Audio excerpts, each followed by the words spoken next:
오늘 결정은 해당 권유는 10일 안에 응하지 않으면 네. 자동 제명이 되는 조치입니다. 중징계입니다. 그러니까 거의 최고의 중징계 중에 하나죠. 뭐 제명 조치가 다를 게 없으니까 다 의회적 제명 조치니까. 한동훈 전 대표는 SNS 지금 국민의힘에서는 불법 계엄이 진행 중이다 이렇게 얘기했던 거죠. 그런데 우리가 지난 3개월 무슨 진보인 국민들에게 정확한 안을 예. 아무 때나 그 단어를 반발하는 게 예. 정치인은 책임이 있는 문제고요. 예. 뭐 김종혁 전 최고위원은 당원들을 뭐 망상, 예. 사이비 신고 이런 것들 계속 비하하다가 이제 징계 예. 고 한동훈 씨는 본인과 가족들이 어쨌든 특정 IP에서 수천 개 댓글 달다 보는 거죠. 계엄이라는 사태와 댓글 달다 보는 게 비교하는 게 맞나요?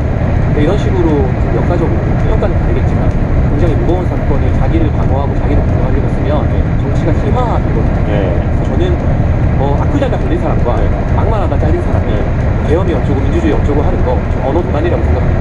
김종혁 전 최고의 경우는 좀 따로 보겠습니다. 이게 다른 사안이라서. 네. 그야말로 이분은 본인 입장에서 비판을 못하냐, 민주주의에서.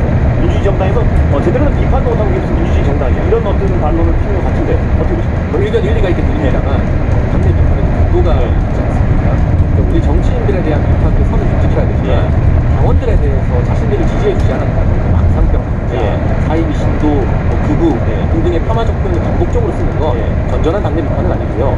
예를 들면 민주당에도 한때는 개파 싸움이 막 시작했잖아요. 뭐 친문, 친명, 뭐 지금은 또 친청. 예를 들면 친청계 정치인이 뭐 본인이 전당대회에서 표 못 받았다고 친명계 당원들 보고 사이비 신도다, 망상병 가짜다, 극자다 이러면 민주당에서도 징계받지 않을까요? 저는 이게 제명이냐 한번 따져봐야겠죠. 뭐 징계의 적절성 여부는 각자의 기준이 다르겠지만 저는 당내 비판을 하더라도 당원들 모욕에는 어느 정도 선이 있어야 된다고 보고 무엇보다 김종혁 전 최고가 과거 비대위원이던 2022년이었나요? 1년이었나요? 그때 이준석 전 대표 징계 국면에서 이준석 발언은 금도 넘었다, 징계 받아야 된다라고 열심히 항변하셨거든요. 그러니까 본인이 했던 말대로 다 돌려받는 거라고 생각합니다.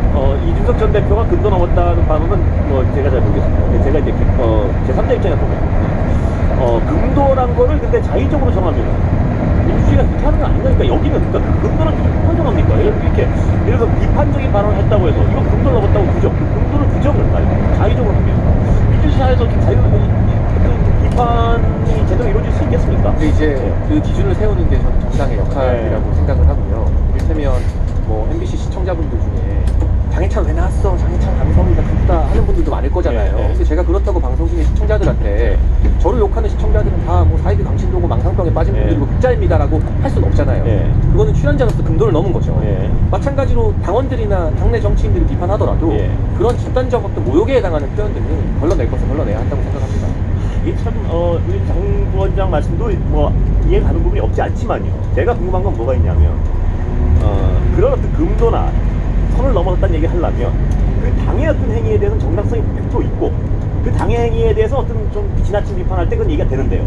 당의 그 전에 어떤 행위에 대해서 극우적인 어떤 발언도 하시고 뭐 이런 발언에서 제3자 입장에서 보면 당에는 과연 그 금도를 지켰나 뭐 이런 비판이 가능하단 말입니다. 그런 비판은 저희 당이 또 겸허히 들어야 되지만 제가 이제 10년째 방송밥을 먹고 살다 보니까 우리가 제일 무서워하는 게 방심이 잡혀가는 거잖아요. 그러니까 방송에서 평론가나 정치인이 해서는 안 될 발언들이 있거든요.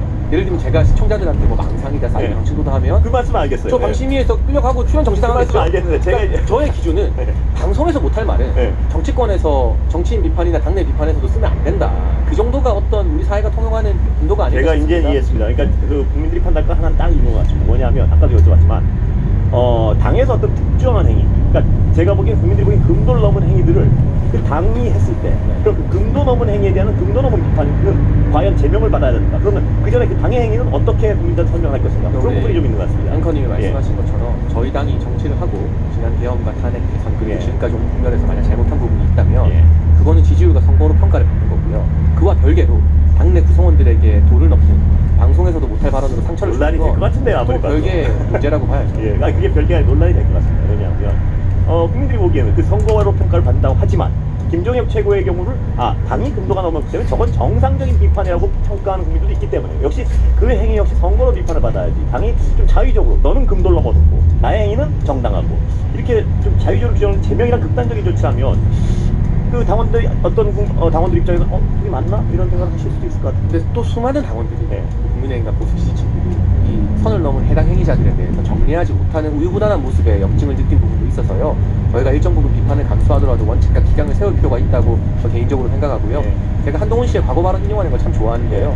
한동훈 씨가 비대위원장 할 때 포용은 최소한의 기강을 전제로 한다라고 하셨거든요. 네. 마찬가지로 우리가 포용과 통합을 추구해야 되지만 최소한의 기강을 전제로 할 필요가 있습니다. 알겠습니다. 이제 뭐 들으시는 청취자분들이 어떤 입장이 있을까 이해하시면 같고요. 네. 예, 여기까지 하고 자, 편함, 네. 곤혹스러움 이걸 네. 좀 토로하고 있는 상황이고요.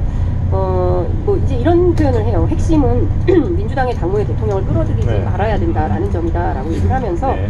마치 정청래 대표에 대해서 뭐 대통령을 치받고 당권을 장악하려는 역적 시나리오로 몰아가는 것도 문제고 반대로 모든 것은 대통령의 뜻이라 뭐 미션 이행을 한다라는 식으로 몰고 가는 것도 문제다. 네. 일종의 이제 양비론 네. 같은 것인데요.